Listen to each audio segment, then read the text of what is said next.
আসসালামু আলাইকুম রহমতুল্লাহ। প্রিয় মুসলিম ভাই বোনেরা, আজ আল্লাহ তাআলার জিকির সম্পর্কে আলোচনা করবেন ইনশাআল্লাহ।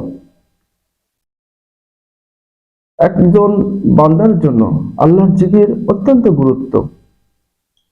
জিকির অর্থ স্মরণ। আল্লাহ তাআলার স্মরণ অবশ্যই একজন মুসলিমের জন্য অত্যন্ত গুরুত্বপূর্ণ। এই বিষয়ে আল্লাহ তাআলা কোরআন পাকে সূরা রাদের 28 নম্বর আয়াতে বলেছে, আল্লাযীনা আমানু ওয়া তাতমাইন্নুল কুলুবুহুম বিযিকরিল্লাহ আলা বিযিকরিল্লাহ তাতমাইন্নুল কুলুব। আল্লাহর স্মরণ দ্বারাই মানুষের অন্তরসমূহ প্রশান্তি লাভ হয়। তাহলে একমাত্র আল্লাহ তাআলার স্মরণ দ্বারাই মানুষের দিল বা অন্তর বা হার্ট প্রশান্তি লাভ করে, শান্তি লাভ করে। কত গুরুত্বপূর্ণ একটা বিষয় আল্লাহ তাআলার স্মরণ। অন্যান্য বিষয়ে আল্লাহ তাআলা স্মরণ সম্পর্কে সূরা গাফিরে ৫০ নম্বর আয়াতে বলা হয়েছে, তুমি সকাল সন্ধ্যা তোমার রবের প্রশংসায় তাসবিহ পাঠ করো। তুমি সকাল সন্ধ্যা তোমার রবের প্রশংসায় তাসবিহ পাঠ করো। সূরা গাফির আয়াত ৫৫। আল্লাহ তাআলা এই বিষয়ে আরো বলেছেন, সূর্যোদয় ও সূর্য অস্ত হওয়ার পূর্বে আল্লাহর প্রশংসায় তাসবিহ পাঠ করো। সূরা তাহা আয়াত ১৩। সকাল সন্ধ্যায় আল্লাহ তাসবিহ পাঠ করতে বলছে, সূর্যোদয় সূর্য অস্ত হওয়ার পূর্বে আল্লাহর তাসবিহ পাঠ করতে বলছে। এছাড়া সূরা নূরের ৩৬ এবং ৩৭ নম্বর আয়াতে আল্লাহ তাআলা বলেন, যে ঘরে সকাল সন্ধ্যায় আল্লাহর মহিমা বর্ণনা করে এমন কিছু লোক যাদেরকে ব্যবসা বাণিজ্য ও ক্রয় বিক্রয় আল্লাহর জিকির থেকে গাফেল করতে পারে। সকাল সন্ধ্যায় আল্লাহর জিকিরের দ্বারা এমন কিছু লোক আছে যাদের ব্যবসা বাণিজ্য ক্রয় বিক্রয় আল্লাহর স্মরণ থেকে গাফেল করতে পারে না। তাহলে জিকিরের কত গুরুত্ব, যে আমাদের দিলের শান্তি দান করে সে তো আল্লাহ তাআলা। মানুষ শান্তির খোঁজে বিভোর।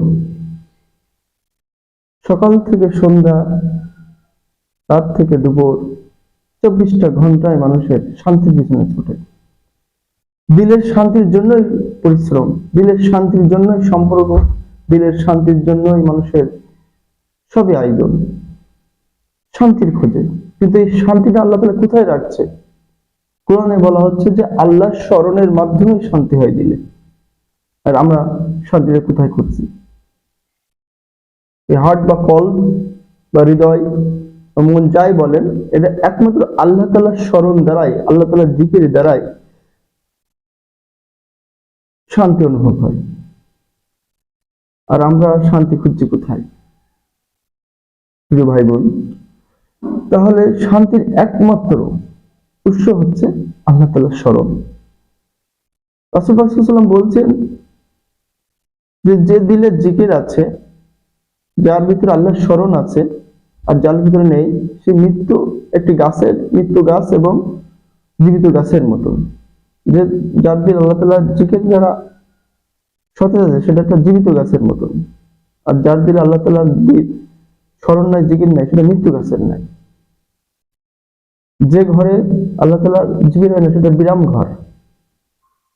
এই ঘরের কোনো মূল্য নাই। এই জন্য একজন মুসলিম হিসেবে আমাদের আল্লাহ তাআলার জিকির অবশ্যই অত্যাবশ্যক। আল্লাহ তাআলার কাছে ৪টি বাক্য সবচেয়ে প্রিয়, সুবহানাল্লাহ, আলহামদুলিল্লাহ, লা ইলাহা ইল্লাল্লাহ, আল্লাহু আকবার। আমরা প্রতিনিয়ত সকাল সন্ধ্যা যখনই সময় পাবো, কর্মক্ষেত্রে যখনই সময় পাবো, আমরা জিকির করব। জিকির এমন একটি ইবাদত যে প্রতিনিয়ত করা যায়। জিকির করতে কোনো উজু লাগে না, জিকির করতে কোনো শর্ত লাগে না। আপনি প্রতিনিয়ত কাজের ফাঁকে ফাঁকে আপনি জিকির করতে পারেন। উপমহাদেশে একজন বিখ্যাত আল্লাহর ওলি অসুস্থ, মাজুর বয়সে, 90+ বয়সে যখন অসুস্থ হয়ে পড়লো, তখন ডাক্তারের কাছে নিয়ে যাওয়ার পরে তার কোনো জ্ঞান সেন্স নেই।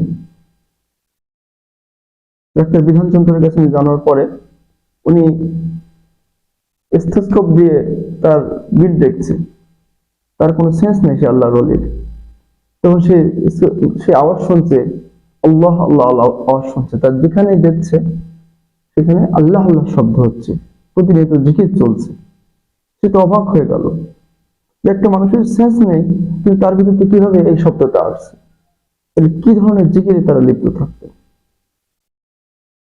এই জন্য আল্লাহ তাআলার সান্নিধ্য পাওয়ার একমাত্র প্রধান উপায় হলো আল্লাহ তাআলার জিকির এবং আল্লাহ তাআলার স্মরণ। আমরা চেষ্টা করব প্রতিনিয়ত আল্লাহ তাআলার জিকির করার জন্য, সকাল সন্ধ্যা আল্লাহ তাআলার জিকির করবো ইনশাআল্লাহ। আসসালামু আলাইকুম ওয়া রাহমাতুল্লাহ। জাযাকাল্লাহু খাইরান।